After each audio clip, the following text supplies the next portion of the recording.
Doctor भिक्कम चंद प्रजापति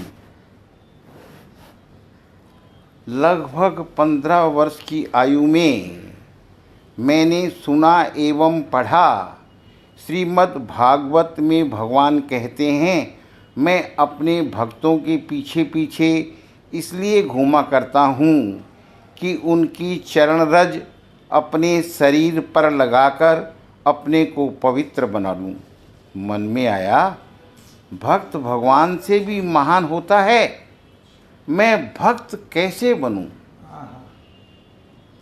अनेक संतों से एवं साधकों से मैंने इस प्रश्न को पूछा, लेकिन संतोषजनक उत्तर नहीं मिला।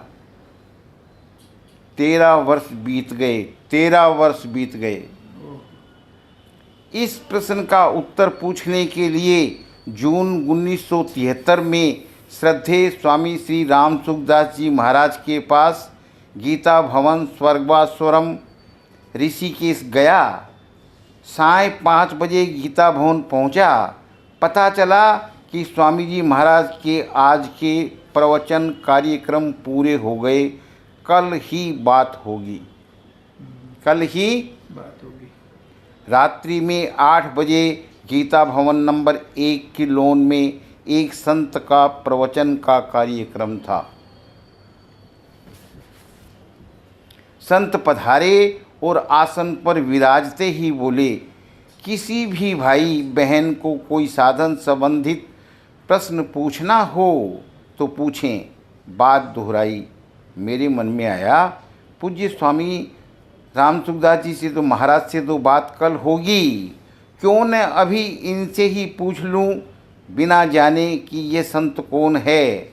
मैं सभा में खड़ा हो गया और पूछा, महाराज मैं भगवान का भक्त बनना चाहता हूँ, इसका ठोस उपाय बताने की कृपा करें।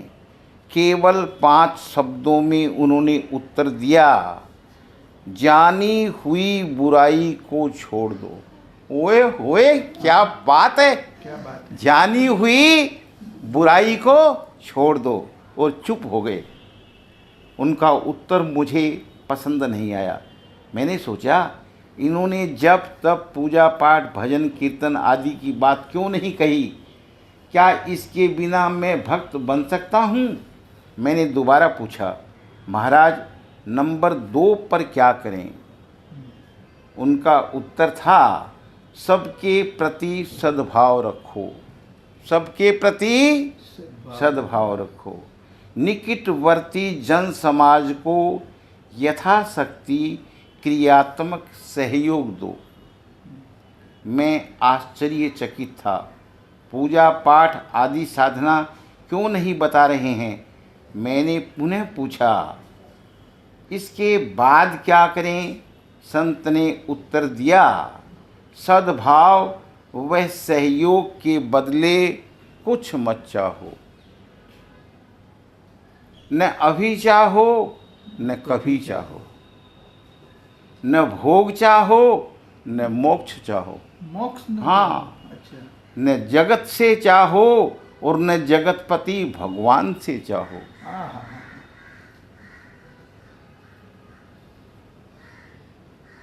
सभा में सन्नाटा छा गया। मेरा इच्छित उत्तर न मिलने के कारण भीतर भीतर मेरे मन में हल्का क्रोध पैदा हो गया।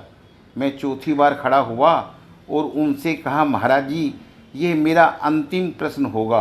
वे तपाक से बोले, बेटा हमारा भी अंतिम उत्तर होगा, क्या पूछना है? मैंने कहा, बस ये बता दीजिए कि नंबर 4 पर क्या करें? नंबर 4। उनका उत्तर था, पहले ये 3 करके देख लो, चौथा अपने आप मालूम हो जाएगा। मैंने पूछा, कैसे मालूम हो जाएगा? वे कड़क कर बोले, तुम कौन सी क्लास में पढ़ते हो? मैं तेज आवाज़ में बड़े अभिमान से बोला, महाराज मेरी पढ़ाई 1965 में पूरी हो गई। मैं पढ़ाता नहीं हूँ, मैं यूनिवर्सिटी कॉलेज में पढ़ाता हूँ। मैं पढ़ता नहीं हूँ, मैं यूनिवर्सिटी कॉलेज में पढ़ाता हूँ। वे बोले, गधे कहीं के, तुम क्या पढ़ाते हो? मैं चुप हो गया। सभा में सन्नाटा छा गया। 2 मिनट बाद संत बोले, बेटा तुम पढ़े लिखे हो, सोचो, अंधेरा है, तुम्हें 10 मील जाना है, तुम्हें एक टॉर्च दे दी जाए तो टॉर्च की रोशनी जहाँ तक जाती है वहाँ तक तुम चले जाओगे तो आगे अपने आप रोशनी हो जाएगी या नहीं, और इस प्रकार तुम 10 मील की यात्रा कर लोगे या नहीं। हमने तुम्हें टॉर्च दे दी, चलना शुरू करो, मंजिल तक पहुंच जाओगे।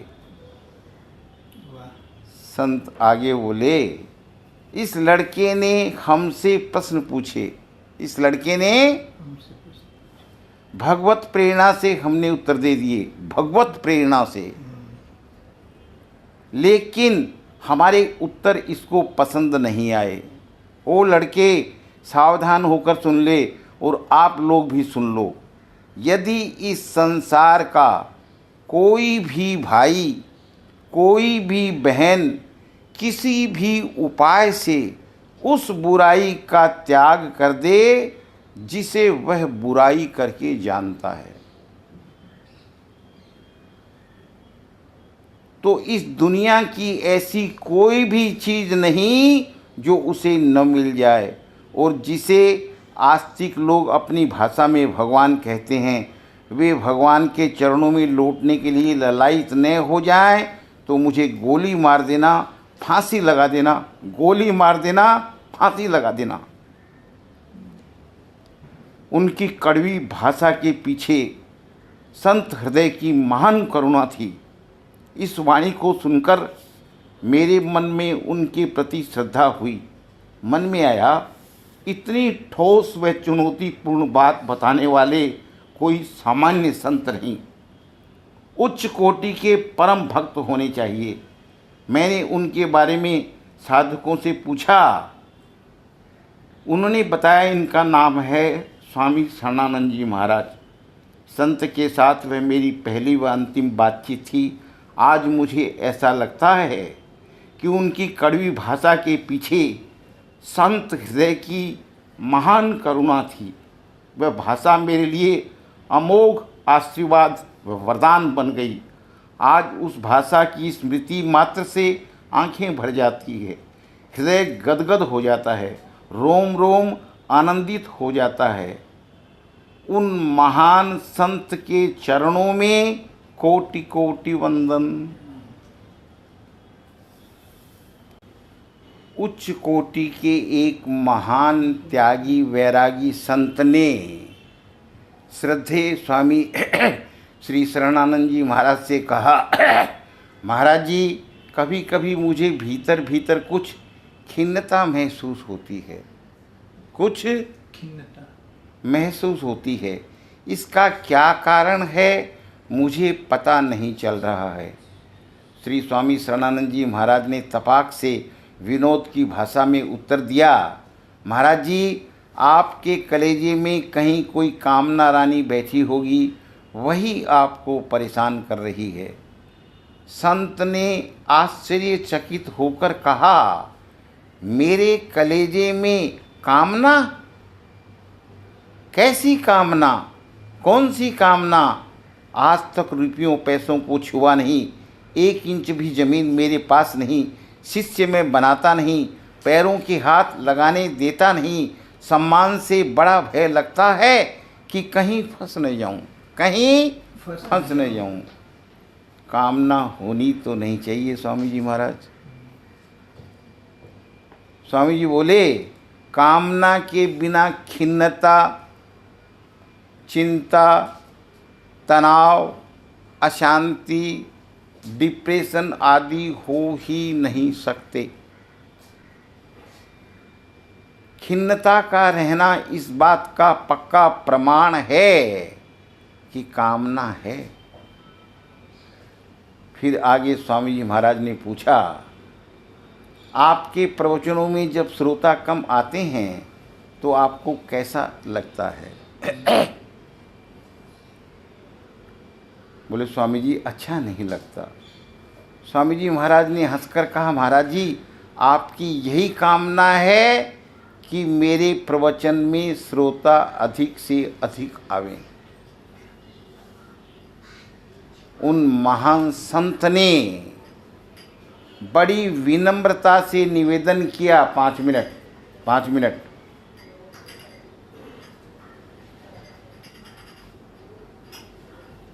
उन महान संत ने बड़ी विनम्रता से निवेदन किया, महाराज जी ये मेरी सद्भावना है, कामना नहीं। कामना में अपना सुख और सद्भावना में परहित निहित होता है।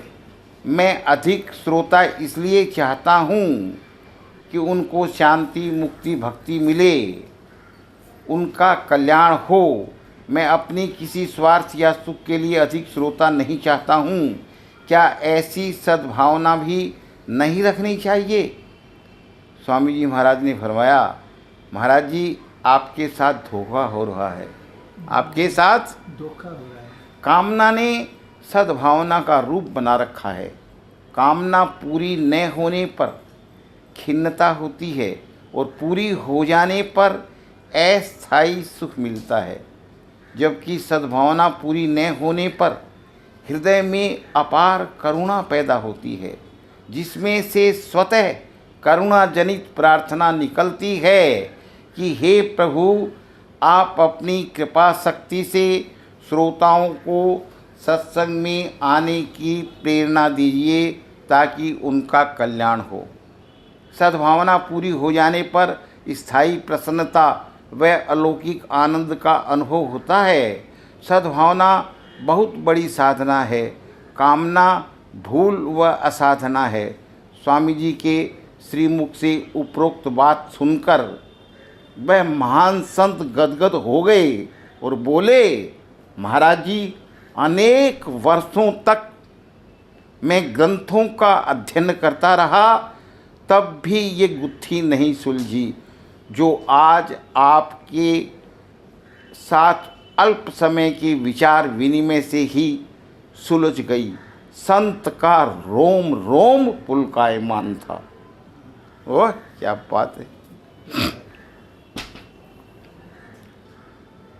मैं स्वामी श्री शरणानंद जी महाराज के पास बैठा हुआ था कि गीता प्रेस के संस्थापक श्री जयदयाल जी गोयनका एकाएक आ गए। थोड़ी देर बैठने के पश्चात बोले, महाराज मैं वेद और उपनिषद चाट गया, शास्त्र पुराण सब पढ़ गया, अनेक ग्रंथ कंठाग्रस्त हैं।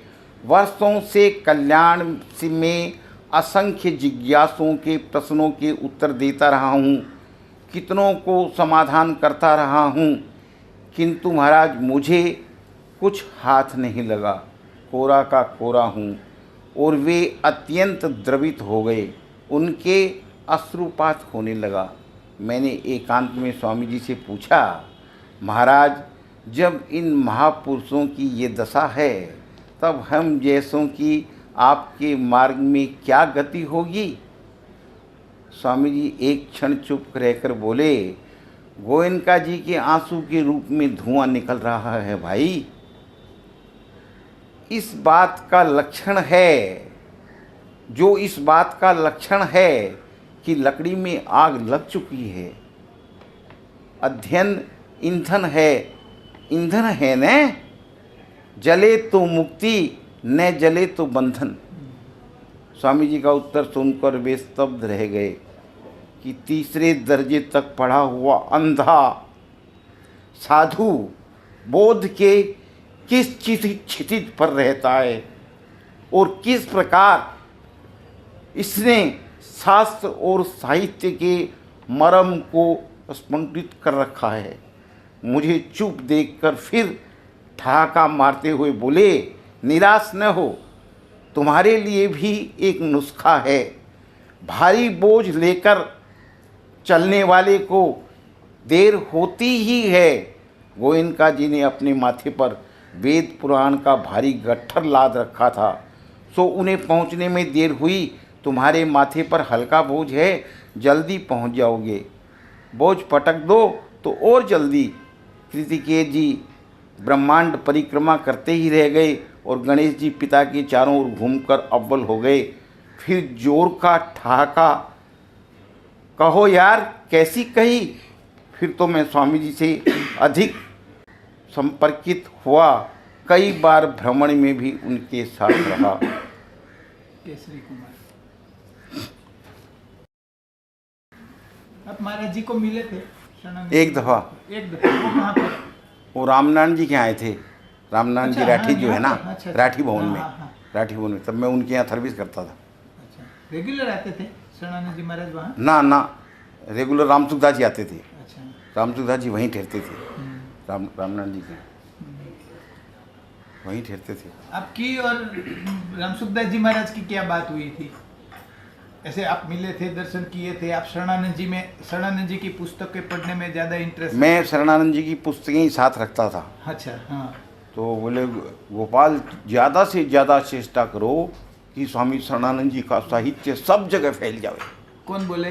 रामसुखदास जी।